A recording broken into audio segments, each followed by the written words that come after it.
All right, guys, so we've been talking about the lootings. Wait, hold on. Can't say lootings. Lootings is racist, right?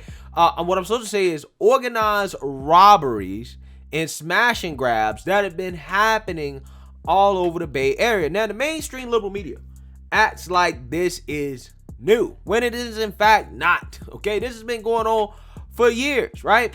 Mainly because of California / the Bay Area's soft on crime policies with their soft on crime DAs that refuse to prosecute and try these people in the name of social justice and not being racist, right? That's the honest to God truth about what's happening, right? And because of their refusal to try and prosecute these people, and also the media going along with this whole social justice narrative of, well, we can't release the descriptions of the people because that might be racist, that has incentivized these people to continue to do this, because one, they know that it's gonna be hard for them to get caught because the mainstream media is not gonna release a description of who they are, right? It's gonna be super hard for you to find it, okay, unless you know where to look. And then two, if they do get caught, right, they might not even be prosecuted and tried for it, right? And if you steal less than $950, it's just going to be a misdemeanor. That's if you actually get prosecuted and tried for it, right? So with that being said, there's a huge incentive for people to commit these crimes. Now, the progressive media, aka TYT, I stumbled across some coverage that they did on this. And this is probably the worst possible coverage I've ever seen in my life, as Cenk Uygur is going to imply that the people that were doing this, that were committing these crimes, are not who everybody thinks they are. And there's half the country that's scared to say who they are, but he's going to say that he thinks that they are rich white kids because of the cars that they're driving, right, in the neighborhood that this crime is occurring in. Again, it's really ridiculous. So I actually will talk about this, and I am going to basically play this video and react to it, as this is probably one of the worst takes I've seen in my life, and this is even low for TYT to gaslight this much. So let's go ahead and get into it. And onlookers did give their take on the chaos that ensued. The manager at a nearby PF Chang said there was a mob of people, the police were flying in. It was like a scene out of a movie. It was insane. And we have one quick video to show you of that scene. Let's take a look.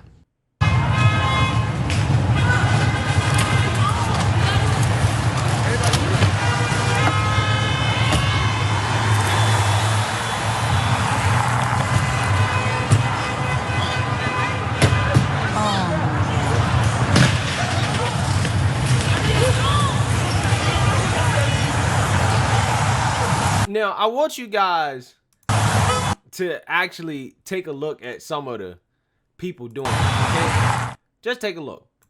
Does any of these people look obviously white, right? I mean, they don't obviously look black either, okay? But I'm just going to show you how these people do, right? Instead of being real journalists and actually searching and trying to find out who these people are with information that we have, they're going to make a crazy assumption that goes against all logic and everything that we know as a society about who is likely committing these crimes.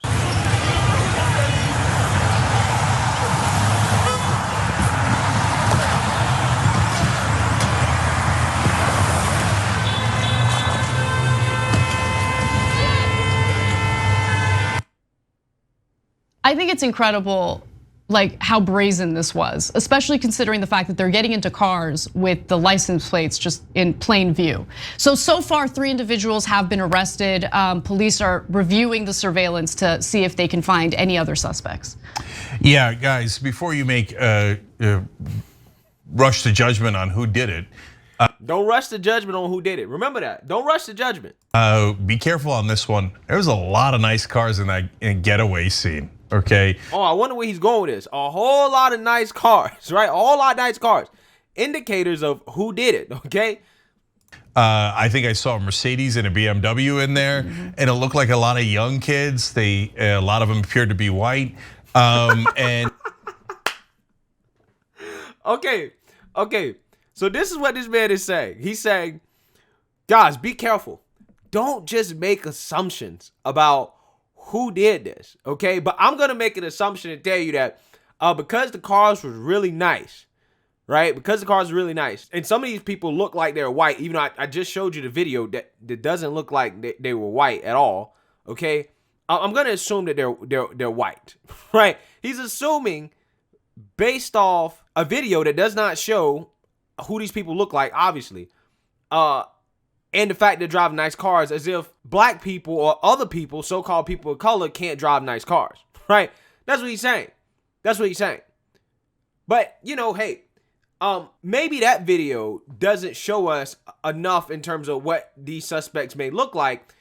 So let's actually, instead of looking up the names of the suspects, the people that were actually arrested in connection with this, we're not going to do that yet. Let's just look at other videos of these incidents and see if we can make a wild guess in terms of who may be committing these crimes. A Nordstrom department store in Los Angeles on Monday became the latest target of a wave of robberies. The smash-and-grab robberies, often involving dozens of people, have seen thieves breaking into high-end retailers and making off with expensive goods. As the holiday shopping season nears, video of the robberies have flooded social media, showing masked figures breaking into stores during the night and running out with bags of merchandise and fleeing in cars idling outside. The Los Angeles Police Department said it had taken 3 suspects into custody after Monday's burglary, and local reports say as many as 20 may have been involved. The affluent San Francisco Bay Area has been particularly hard hit. Local police said around 80 people robbed a Nordstrom department store in Walnut Creek on Saturday night, before police arrived and arrested 3 people. Luxury stores like Louis Vuitton and Burberry were also robbed, according to media reports. Yeah, so look, I'm not trying to be racist, okay? I'm not trying to be, but just something in those videos just doesn't strike me as rich, white, suburban kids doing this. Just something about those videos, just it just don't sit right with me to think that that's the proper description or that's the way you should be thinking about this issue. But let's actually listen to a little bit more of what Cenk is saying to get some more information. And this is a rich area of town. 80 people at once. The first thing I thought of is, it sounds like stupid young people thinking, oh, we can do this and get away with it, okay? So I'm not rushing to judgment either. Let's see what happens. Except you rush to judgment to try to say that these were white people, right? And obviously we'll track it. The good news is they're gonna get caught. Now, why do I say that? They're idiots for 3 clear reasons here.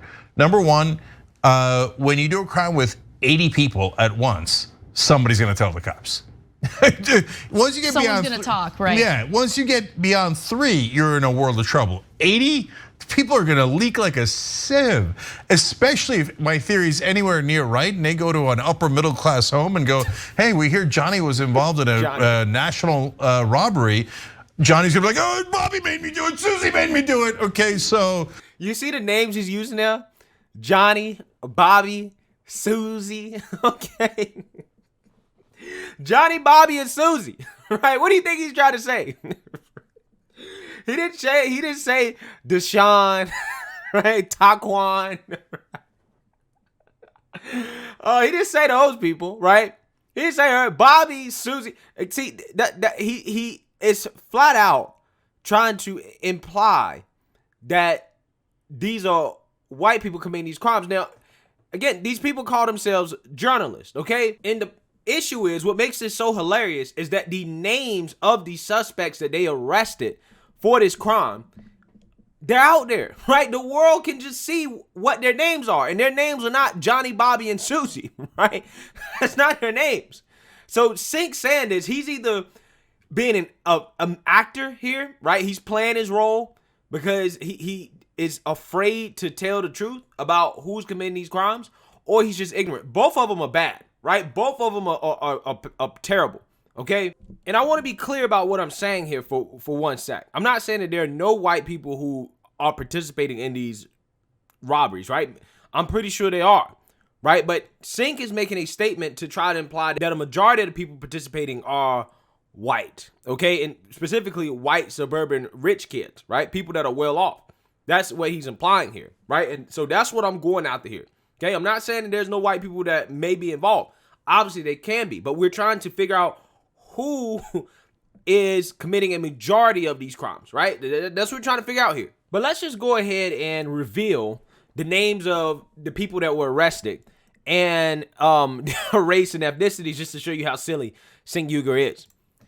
So if you see here, right, the first suspect, Rodney Barone Robinson, right? Don't sound like Johnny to me, right? Johnny, Bobby, or Sally. He's black, right? He's a black male, okay? And then you have Dana Nika Dawson, right? Again, doesn't sound like a Johnny, Bobby, or Susie to me. Guess what?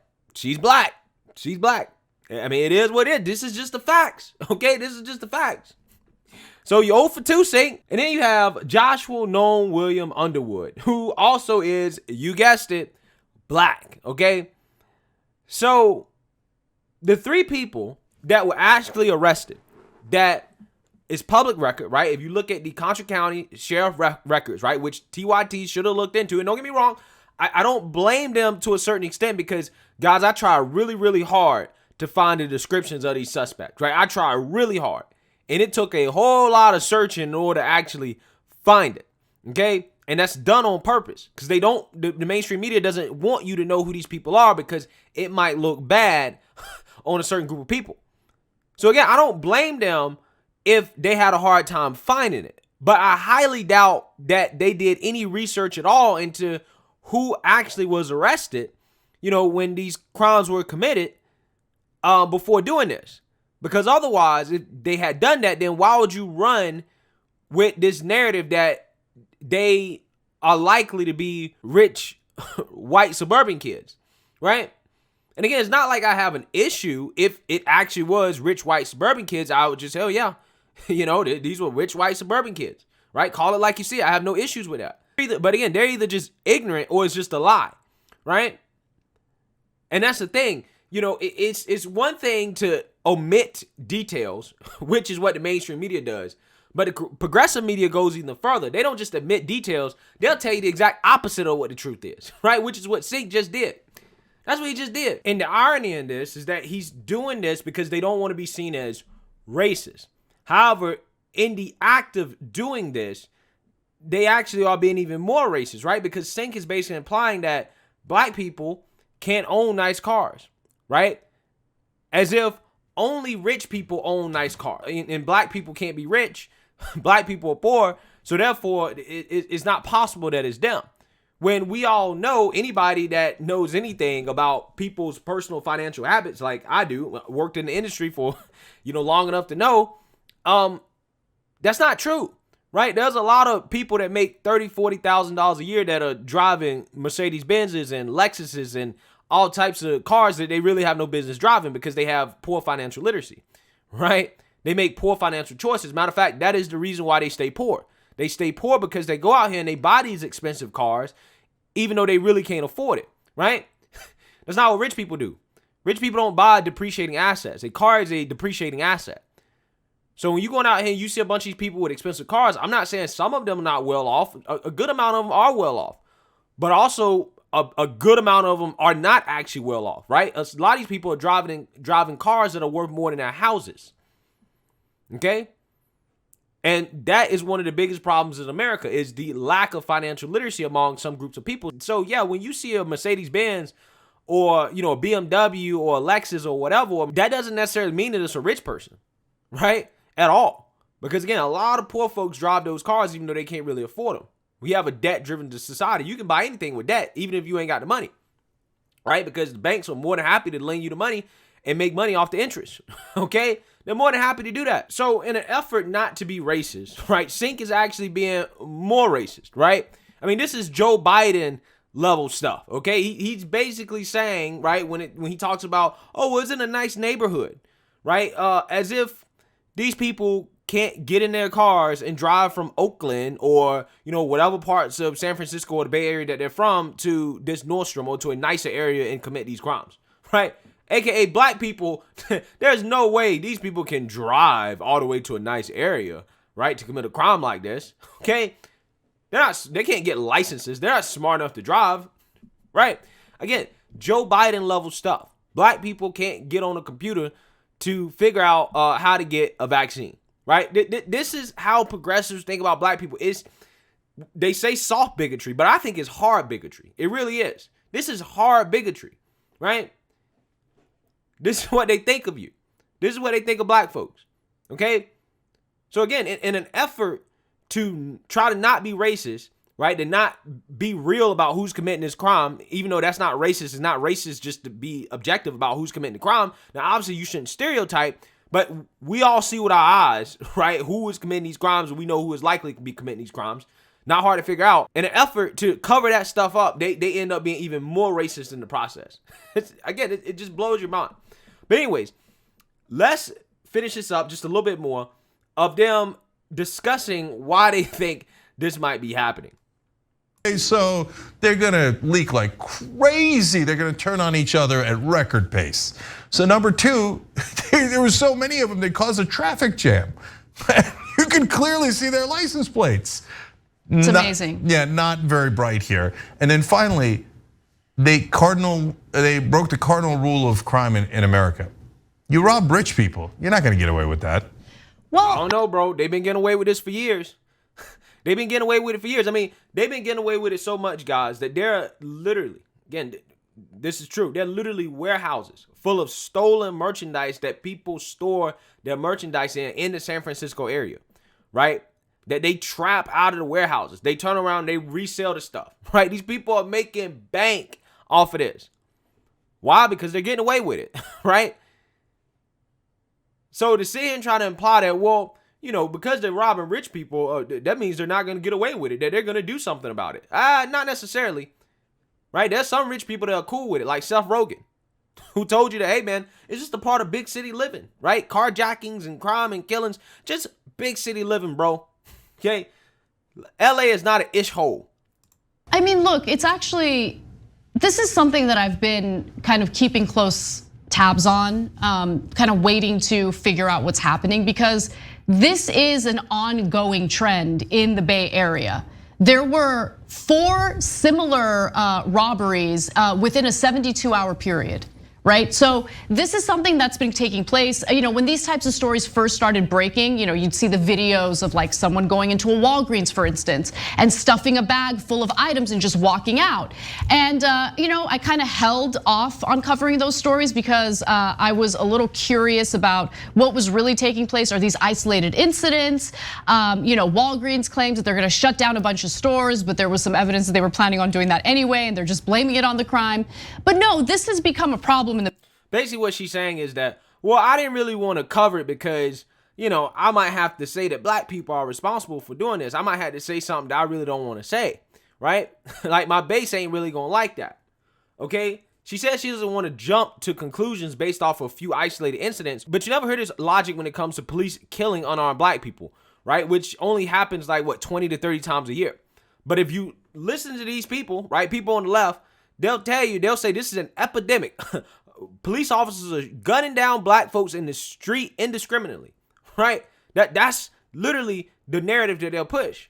But when it comes to these people stealing, oh wait, we gotta take a step back, right? Just a few cases, you know, isolated case. That doesn't necessarily mean this is a thing, right? Again, it's crazy how they want to use nuance on certain things, but on other things they don't. The Bay Area. There's no question about it. And I'm sorry, I'm sure some on the left might not like this commentary, but I don't really care. Some of the response that I've seen from the left is, so what, man? Politicians are looting the country every day. No, don't do that whataboutism. We're talking about workers who got punched and kicked, one who got pepper sprayed in the face. We can't have lawlessness like this. And all of a sudden, y'all don't want lawlessness, right? Look at TYT being the channel, the network of law and order. Wow. And it's happening on a regular basis in San Francisco. I don't really care that much about private property, right? I think that we prioritize private property over human lives far too much in this country. Miss, I don't care about private property, but worth what? Millions of dollars? Ain't she worth $1 or $2 million? I'm pretty sure Anna Kasparian is rich, right? If she don't care about private property, let me get your private property, Anna, since you don't care, right? But creating an environment or defending an environment of lawlessness and crime is unacceptable. People deserve to feel safe. People deserve to be able to go out with their families and not feel threatened. Workers should feel safe at work without having to deal with mobs coming in and punching them in the face.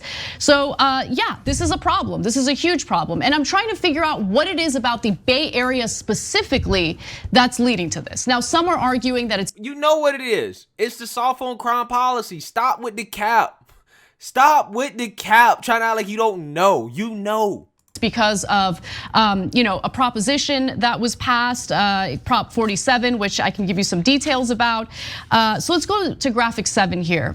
So in 2014, there was a referendum, Prop 47, and it raised the dollar amount of how much merchandise had to be stolen in order for a shoplifting to be considered a felony. After Prop 47 passed, theft of commercial merchandise under $950 became only a misdemeanor with a maximum penalty of 6 months in jail. So there are some arguments that in an effort to reform the criminal justice system, that has led to some unintended consequences, which I think— AKA lawlessness and crime, right?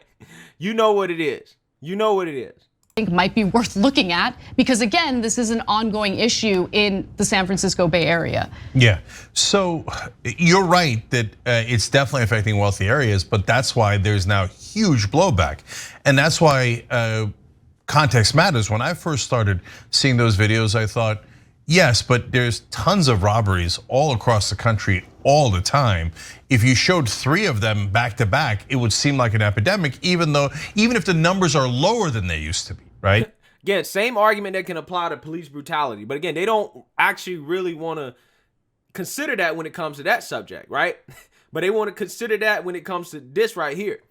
But it's funny how their conclusion, right, based off the facts, the evidence, that, hey, this is not just a one-off thing, this is actually a problem, which is hilarious that they're coming to this conclusion.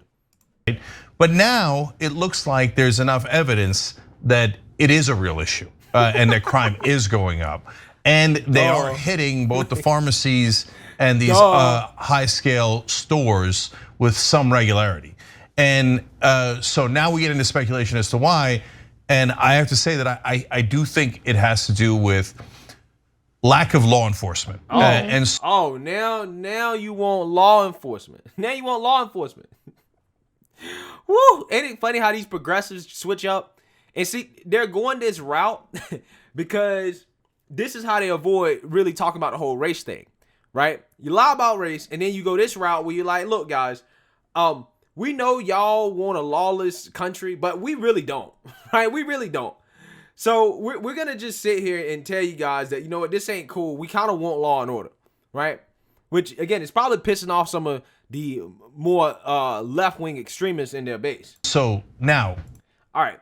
So anyways, this video is getting too long. Yeah, as you can see there, Cenk just flat out just misrepresents who was actually committing the crimes. And guys, don't get it twisted, okay? I am not sitting here trying to demonize black people or anything like that.